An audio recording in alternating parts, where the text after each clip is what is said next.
Jibril berkata, ya Rasulullah, di depan ada malaikat Israel mau masuk. Kata Rasulullah, boleh masuk, silakan. Kemudian malaikat Israel mengucapkan salam, dan setelah mengucapkan salam, malaikat Israel menawarkan, ya Rasulullah, aku disuruh oleh Allah untuk mencabut nyawamu atau membiarkan engkau. Dalam riwayat, aku disuruh oleh Allah untuk memberikan pilihan kepadamu, al-baqa' fid dunya, tetap di dunia, atau ar-rafiqal a'la, atau dengan Allah. Nabi Muhammad menjawab, ar-rafiqal a'la, dengan Allah. Kemudian setelah itu Nabi Muhammad berdoa agar umatnya selamat. Setelah ada jaminan umatnya selamat, malaikat Israel, sudahlah, cabut nyawaku kalau memang sudah waktuku. Mulailah Nabi Muhammad dicabut nyawa beliau oleh malaikat Israel. Dan di saat Nabi Muhammad mulai dicabut nyawa beliau oleh malaikat Israel, Nabi Muhammad mengatakan, mahadha, apa ini wahai Israel? Malaikat Israel kemudian menjawab, ya Rasulullah, itu adalah sakaratul maut, itu adalah sakitnya di dalam kematian. Kemudian Nabi Muhammad mengangkat tangannya sambil berucap, la ilaha illallah, inna lil mauti la sakarat, tidak ada Tuhan selain Allah, sungguh di dalam kematian ada sakitnya, sakit kematian, yaitu sakaratul maut. Kemudian Nabi Muhammad memohon, ya Allah, Allahumma khafif alayya sakaratul maut, ya Allah, ringankan sakaratul mautku ini, ya Allah. Dijawab oleh malaikat Israel, ya Rasulullah, itu sudah aku ringankan 70 kali. Nabi Muhammad menoleh, apa malaikat Israel?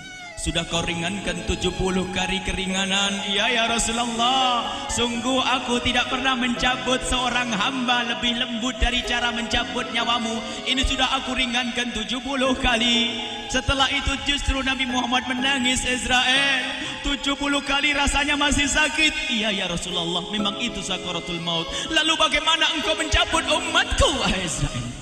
Allah, yang diingat siapa? Umat. Kalau engkau mencabutku dengan ringan seperti ini masih sakit, bagaimana engkau mencabut umatku, ya Israel? Dijawab oleh malaikat Israel, umatmu manusia biasa, ya aku cabut, ya Rasulullah, begitu saja. Ya sudah, begitu habis. Nabi Muhammad menangis. Tiba-tiba Nabi Muhammad mengangkat tangan dan memohon kepada Allah, Allah, Allah, inna lil mauti la sakarat, la ilaha illallah, inna lil mauti la sakarat, sungguh di dalam kematian ada sakaratul maut. Allahumma khaffif ala ummati sakarat maut, ya Allah, ringankan dari umatku sakaratul maut, wa thaqqil alayya, dan bebankan kepadaku. Sampai tidak sadar doanya Nabi Muhammad seperti itu, thaqqil alayya, itu doa cinta. Seorang ibu yang pernah punya anak, tuh lihat kalau doa Rasulullah ini masih diragukan. Bagaimana Rasulullah bisa doa begitu? Itu bahasa cinta yang tidak bisa diterjemahkan dengan oleh akal. Seorang ibu kadang-kadang, ibu yang di belakang, ibu mau dikasih sakit oleh Allah? Mau, Bu? Ibu jauh sekali. Ibu mau dikasih sakit? Jawabnya tidak mau. Tapi suatu ketika seorang ibu melihat anaknya sakit, ngomong, sudahlah nak, jangan kamu yang sakit, biar ibu yang sakit. Ada atau tidak? Nah, kenapa ngomong begitu? Itu bahasa cinta itu. Tidak rela kalau anak ini sakit, biar aku saja yang sakit. Itu yang dirasakan Rasulullah. Sakaratul maut begitu sakitnya, membayangkan betapa sakitnya umat Nabi Muhammad di saat dicabut nyawa beliau. Maka Rasulullah mengatakan, ya Allah, ringankan sakaratul maut dari umatku, bebankan kepadaku saja, ya Allah. Wala sawfa yu'tika fatarda. Permintaan Nabi Muhammad tidak ditolak oleh Allah, dikabul dan dikabul, wahai Muhammad. Sallu ala Nabi Muhammad. Dan benar, sakaratul maut kita ditahan oleh Rasulullah, ditanggung oleh Rasulullah, sehingga digambarkan oleh Imam Bukhari di saat Nabi Muhammad dicabut nyawa beliau, Siti Aisyah yang ada di situ. Rasulullah berada di pangkuan Siti Aisyah, yang saat itu Siti Aisyah melihat keringat dingin keluar dari kening Rasulullah. Siti Aisyah tidak pernah melihat keringat keluar seperti itu. Bahkan di saat dipegang kepala Rasulullah, panasnya melebihi dari panasnya orang biasa. Setiap kali ada kain dicelupkan di air, ditempelkan di kening Rasulullah langsung mengering. Saat itu Nabi Muhammad mengucapkan kalimat la ilaha illallah innal lil mauti la sakarat. Kemudian Nabi Muhammad berpesan dengan banyak pesan, dan di antara pesan Rasulullah adalah akri minni ala ummati salam, akri minni salam ala ummati wa ala man ittaba'ani wa ala man tabi'ani min ila yaumil qiyamati. Aku titip salam kepada umatku dan orang yang mengikutiku sampai hari kiamat. Sadari salam Rasulullah. Sebelum meninggal masih ingat titip salam. Salam kepada siapa? Bukan salam kepada siapa-siapa, tapi salam kepada kita. Maka mari kita mengucapkan salam kepada Rasulullah, karena Rasulullah sudah salam duluan kepada kita. Mari kita sejenak bersalam kepada Rasulullah dan hadirkan Rasulullah ada di mata kita dan di hati kita. Mari kita bersama-sama mengucapkan salam. Assalamualaikum ya Rasulullah. Assalamualaikum ya Rasulullah. Assalamualaikum ya Habiballah. Assalamualaikum ya Nabi Allah. Rasulullah mengucapkan salam untuk kita. Dan di saat itu Rasulullah keringat dingin keluar, maka oleh Siti Aisyah diusap. Oleh Siti Aisyah diusap, bayangkan saat itu Nabi Muhammad di pangkuan Siti Aisyah dan diusap oleh Siti Aisyah. Siti Aisyah berkata, keringat Rasulullah mengucur deras hingga aku usap, dan aku usap dengan tangannya Rasulullah.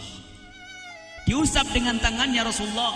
Siti Aisyah memegang tangan Rasulullah sendiri yang digunakan untuk mengusap keringat Rasulullah. Sahabat bertanya, Aisyah, kenapa harus dengan tangan Rasulullah tidak dengan tanganmu?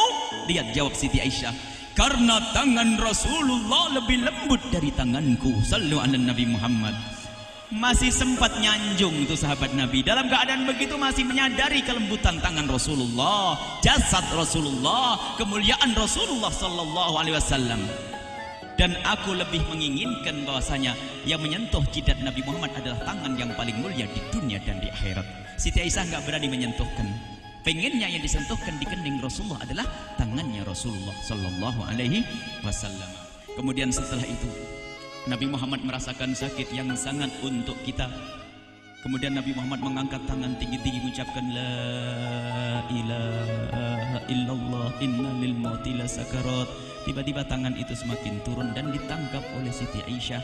Dan di saat tangan itu jatuh di tangan Siti Aisyah, kemudian tiba-tiba paha Siti Aisyah merasakan berat kepala suci Rasulullah. Dan saat itu Siti Aisyah sadar bahwasanya Rasulullah sudah kembali kepada Allah Subhanahu wa taala. Sallu ala Nabi Muhammad. Siti Aisyah bingung di saat melihat seperti itu.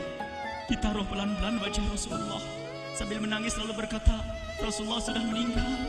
Para sahabat Nabi pada bingung. Sayyidina Ali tiba-tiba terduduk, nggak bisa berdiri. Sayyidina Utsman nggak bisa ngomong.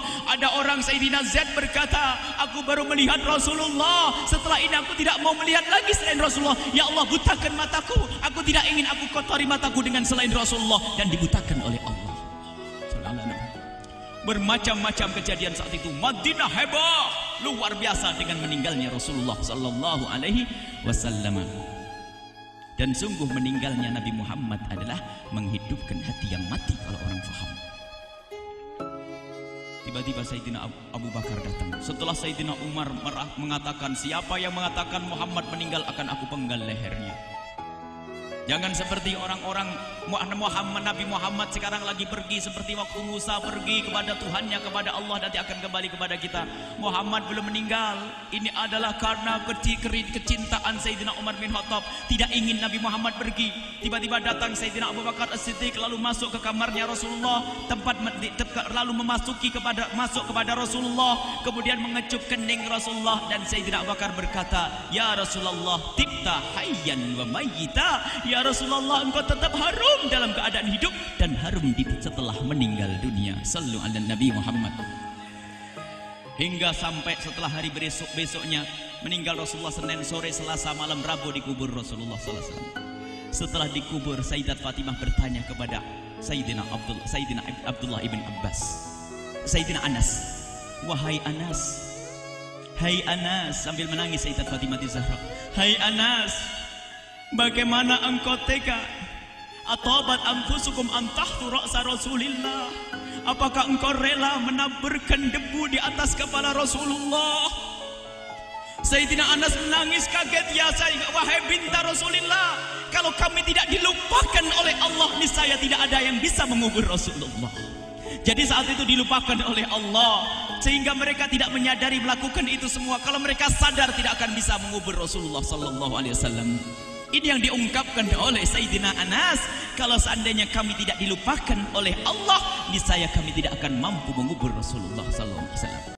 Kami yang hadir di sini, ya Allah, ingin senantiasa hadir di hati kami kekasih-Mu Nabi Muhammad. Maka kami mohon, ya Allah, jadikan kekasih-Mu Nabi Muhammad yang akan, ya Allah, yang akan mendampingi kami kelak saat Kau cabut nyawa kami, seperti yang Kau wahyukan kepada kekasih-Mu Nabi Muhammad. Wa absyiru bil jannati, semua hamba yang beriman akan menyaksikan surga, ya di saat dicabut nyawa mereka. Dan surga, di tempat surga itu yang paling mulia adalah Nabi Muhammad. Maka kami mohon, ya Allah, saat Kau cabut nyawa kami, ya Allah, hadirkan Nabi Muhammad di hati kami, ya Allah.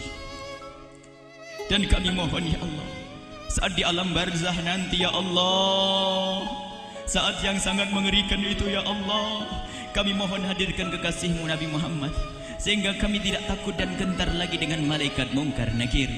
Dan ya Allah, kami mohon di saat di padang mahsyar nanti, ya Allah, hadirkan kekasih-Mu Nabi Muhammad. Jadikanlah kekasih-Mu Nabi Muhammad yang akan menemani kami dan akan membonceng kami, membawa kami ke telaga Kausar. Lalu kami diberi air minum dari air telaga Kausar hingga kami tidak akan haus selama-lamanya. Ya Allah, jadikan kekasih-Mu Nabi Muhammad yang akan menemani kami di saat kami menyeberang Siratal Mustaqim hingga kami tidak akan terjerumus ke neraka Jahanam. Dan jadikan kekasih-Mu Nabi Muhammad yang akan kami saksikan setiap saat di surga-Mu, ya Allah. Ya Allah, jadikan kekasih-Mu Nabi Muhammad yang senantiasa, ya Allah, kami lihat kelak di surga.